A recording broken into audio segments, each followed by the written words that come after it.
Bill Shireman has been called a master of environmental entrepreneurism. He's resolved conflicts between some of the world's largest corporations and environmental activist groups. He's forged global partnerships to help save the world's forests and forged the coalition that led to the California beverage recycling law.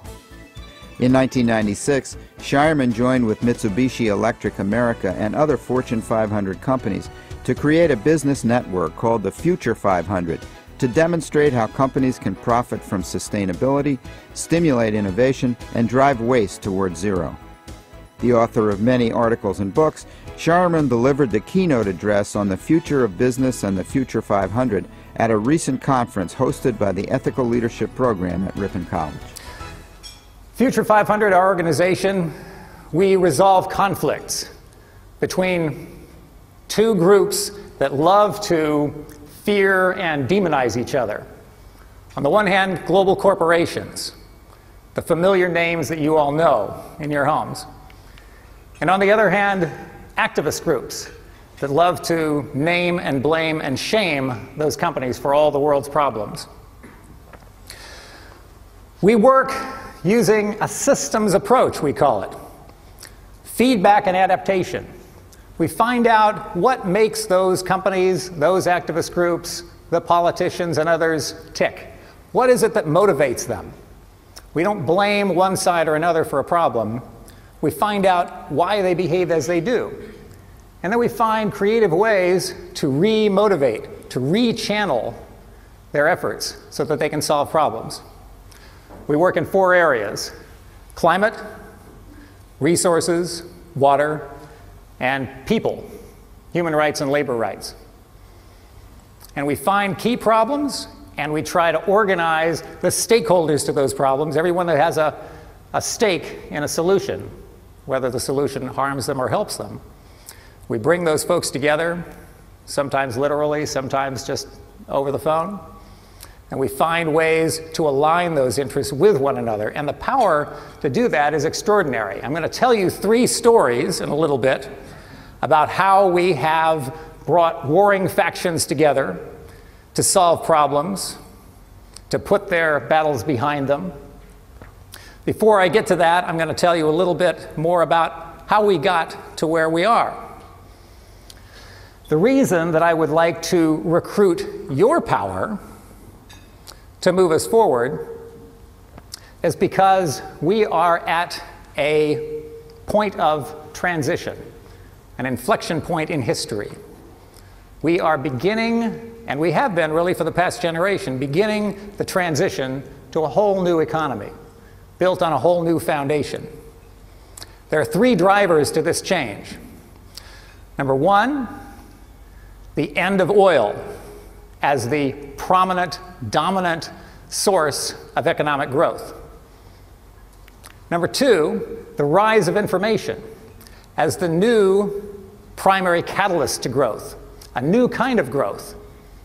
Growth that isn't so dependent on consumption, growth that's dependent on learning and experience and diversity. Whole new set of qualities. And finally, the spread of globalization, so that we now will either fail together or succeed together as one world. Those 3 drivers are powering this transformation. This 3rd revolution, if you will, the revolution, the first being from the hunting and gathering economy to agriculture, a sustainable system for providing food.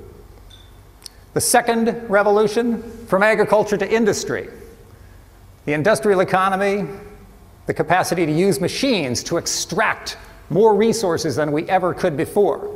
Essentially a hunting and gathering system, but on a global scale and an extraordinary scale. We were able to hunt and gather more resources than would have been possible under any other system. But there's a limit to hunting and gathering.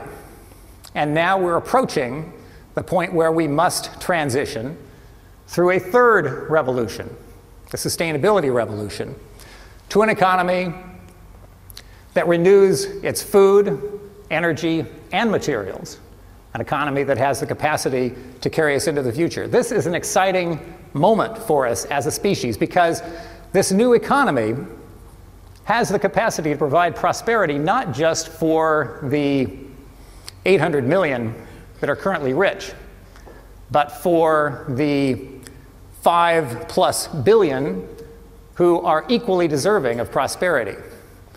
It has the capacity to create more value, more prosperity using fewer resources. And it has the capacity to do it long into the future.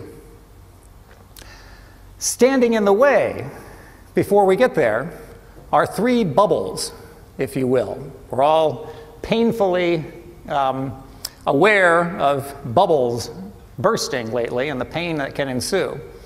There are three bubbles, three ways in which we are exceeding our limits, three ways in which we're going deep in debt to the future. Those are the economic, the environmental, and the social.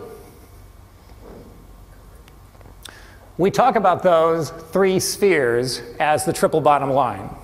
Those of you who are new to the concept of sustainability, you may hear this term, the triple bottom line, and what does it mean? Triple bottom line means that in order for society to prosper over the long term, we need a healthy environment, a healthy economy, and healthy people. When you maximize for just one of these, you take away from the others. And you can't sustain that over the long term. People need a healthy economy needs a healthy environment. Sustainability is that point of overlap between those three spheres. It's the point that identifies those actions that simultaneously help grow the economy, make people healthier and more prosperous, and to protect the environment at the same time. That's what sustainability is about. That's the simplest description, and that's the activity that we're looking to advance. There's another way to look at this, maybe more accurately, and that is as a set of concentric circles or nested systems. You can say that in order to be healthy, people need to be nested in a healthy economy. And for an economy to be healthy, it needs to be nested in an abundant environment.